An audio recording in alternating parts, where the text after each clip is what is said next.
Hello once again, this is Alyssa Lucadamo presenting a continuation of my digital evidence portfolio for Wilmington University.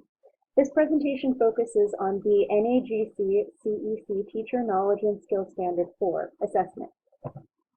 Standard 4 requires that beginning gifted education professionals use multiple methods of assessment and data sources in making educational decisions about the identification of individuals with gifts and talents and student learning. There are 5 substandards included, 2 of which are featured here. Standard 4.1 focuses on the use of technically sound assessments to minimize bias against traditionally underrepresented groups in the identification process. Standard 4.3 focuses on collaborating with colleagues and families to make decisions about identification and learning progress. Capital School District, where I work, uses a matrix approach in order to identify students who may be able to benefit from gifted programming.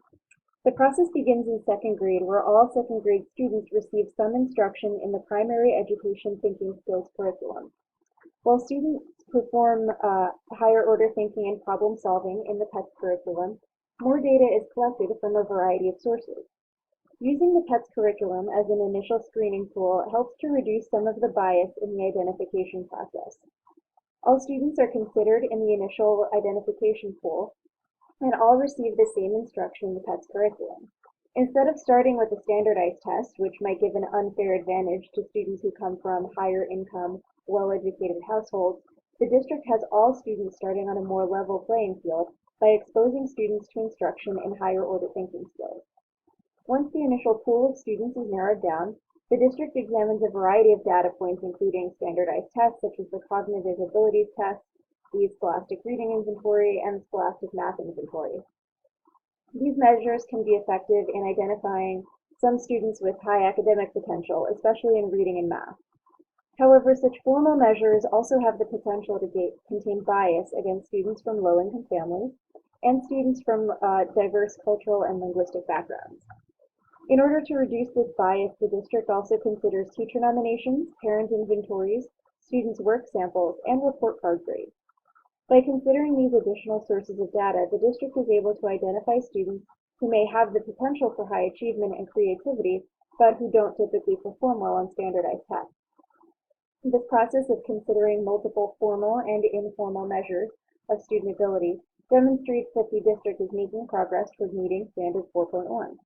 It shows that the district recognizes that giftedness does not always manifest itself in standardized test scores, especially for students of lower socioeconomic status and students from culturally and linguistically diverse backgrounds. The district is attempting to mitigate some of the bias against these traditionally underrepresented groups by using multiple measures in order to determine which students might be best served in the gifted and talented learning environment. Families are kept informed throughout the identification process by letters and by phone communication. Parents are also invited to serve on the district's Gifted and Talented Committee, which is responsible for creating and implementing a comprehensive plan for serving gifted and talented students in the district. Parents are involved in the identification process by completing inventories that provide information about their child's academic and creative potential.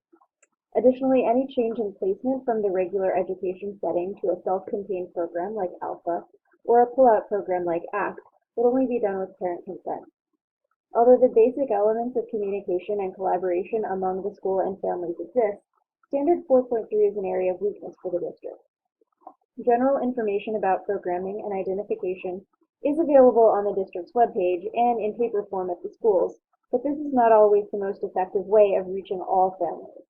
Not all families in the district have easy access to the internet, and sometimes work schedules, illnesses, lack of childcare, and other factors limit the family's ability to come to the school in person during school hours. In addition, as far as I know, the letters sent home to individual families about their child's progress through the identification process are only in English. This would limit the opportunities of families who are not native English speakers to fully participate in the process of identification and decision-making. Some parents report feelings of anxiety and uncertainty about the transitions in gifted programming from elementary school to middle school and from the 5-6 middle school to the 7-8 middle school. The fact that families are expressing these concerns means that the district has not yet done an adequate job of communicating information about identification and programming to families. However, the district's Gifted and Talented Committee has made some suggestions that would help us make more progress toward meeting Standard 4.3. The committee has recommended holding parent information sessions, specifically for the parents of gifted and talented students. These sessions might be offered as part of other highly attended events, such as open house and sporting events. Even once these events are implemented, the schools and teachers may need to do a better job of reaching out to individual families in order to track students' progress and evaluate their performance within the Gifted and Talented program. The next three standards focus on the use of assessments in my own classroom. Standard 4.2 addresses the use of differentiated assessments to guide instructional decisions. 4.4 relates to the use of assessments in setting goals for students, and 4.5 addresses student self-assessment. Before discussing these standards, it's necessary to provide some educational context. At the beginning of the school year, I used differentiated assessments to gather data on my students' strengths and weaknesses in English language arts. The concepts they're introduced to in the short fiction unit, which I teach first in the school year, include plot, characterization, and suspense. These concepts will occur again and again throughout the school year in increasingly more complex texts. Similarly, some of my initial writing tasks address the concept of argument writing, which is assessed throughout the year with increasingly more complex assignments. Thus, it's vital to identify any weaknesses students have in these areas early in order to provide remedial instruction where it's needed.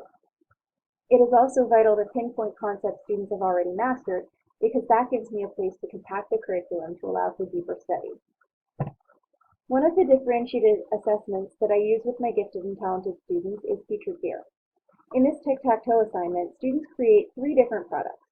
One product, in the top row, demonstrates the student's understanding of plot. The second product demonstrates the student's understanding of character, and the third product demonstrates the student's understanding of suspense. Students have 3 choices for each product, including written, visual, and spoken options. Each product is assessed separately using a checklist. This assessment demonstrates my progress toward meeting Standard 4.2 because it's a differentiated assessment. Not only is it differentiated in terms of product, it's also differentiated in terms of process. Students have to create a total of 3 products, but it's up to them to choose the order in which they complete the tasks and the materials that they'll use. This differentiated assessment also helps me to make curricular and instructional decisions that affect my students. If I notice that many of my students struggle with the concept of suspense, I can dedicate more class time to that concept. I can also select curricular materials that have been proven effective to teach suspense in the past. On the other hand, if I discover that my students have already mastered suspense, I can spend less time reviewing it. I might instead devote more time to the concept of dramatic irony, which is new to many students and one way that authors commonly create suspense. Additionally, this assessment gives me useful information about my students' work habits. The students are meant to turn in 1 product each week. They receive feedback and formative grades on the product, and they're able to revise their product before submitting all 3 together for a summative grade. This process helps me to identify which students struggle with perfectionism, which students tend to procrastinate, and which students have difficulty accepting criticism. I can use this information as I communicate with the parents and the students on an individual basis to provide a more complete picture of the student's strengths and weaknesses as a learner. I can also put in place some interventions appropriate to each situation. For example, if I notice that a student tends to procrastinate, I establish more frequent communication with the student's family to inform them about the assignment and the student's progress toward completion of the task. Assessments given in the first marking period help me to set educational goals and objectives throughout the school year. In this writing assessment, students must demonstrate their argumentative writing skills by composing an argument paragraph about the short story The Telltale Heart by Edgar Allan Poe.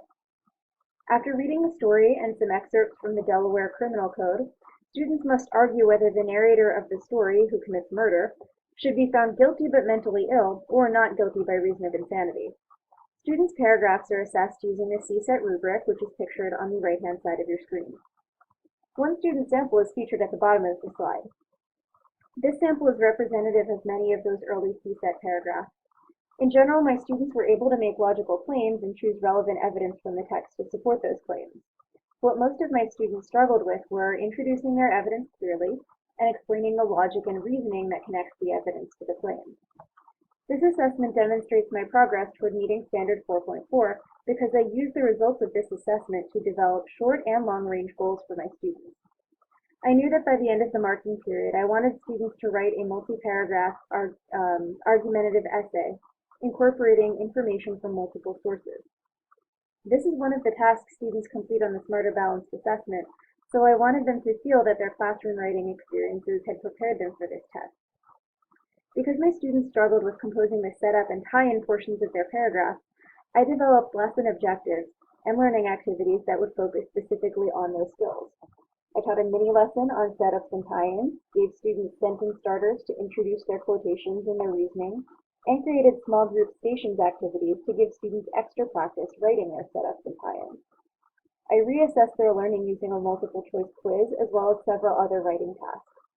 These ongoing assessments helped me to gauge when my students were ready to tackle the multi-paragraph essay later on in the year. The CSET writing assessments help me set instructional objectives and long-term goals for my students, and they also help students to self-assess. In this activity, I have students analyze and self-assess their own CSET paragraphs using highlighters or markers. This process can be risky for some students, so I often begin by writing my own paragraph and having students analyze and evaluate it before they examine their own work. In this teacher model, the claim is highlighted in yellow, the setups are highlighted in green, the evidence is highlighted in blue, and the tie-ins are highlighted in pink. I would have students do the same to their own paragraphs and then assess the paragraph using the rubric. I might use prompting questions such as, what score do you think the claim deserves? Why? How could we rewrite this claim to make it more logical? The self-assessment activity displays my progress toward meeting Standard 4.5 because it engages students in metacognition as they analyze and evaluate their own work. Once students understand their own strengths and weaknesses as learners, they can set individual goals for improvement. In reviewing the artifacts compiled for this portfolio and the text of Standard 4, the most resonant phrase for me is multiple methods of assessment and data sources. In my own classroom, I try to mirror the efforts of the district to assess students in multiple ways over time.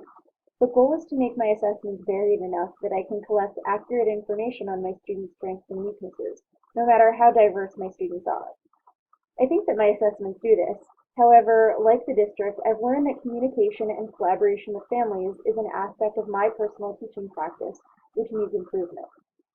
Although I communicate assessment results with families through official channels such as report card and progress report grades, printed grade sheets given to students bi-weekly, my website and the online gradebook, and parent-teacher conferences, I don't use one-on-one communication as frequently as I should. I tend to seek out families individually if the student is struggling, but I'm less apt to contact families if the child is performing well academically. All families, regardless of the child's performance in class, deserve to know what kinds of assessment information I'm collecting and how that information is being used in my instruction to meet their child's needs. My references can be seen on this final slide. I'd like to thank you once again for taking the time to listen to my presentation, and I look forward to sharing the rest of my portfolio with you.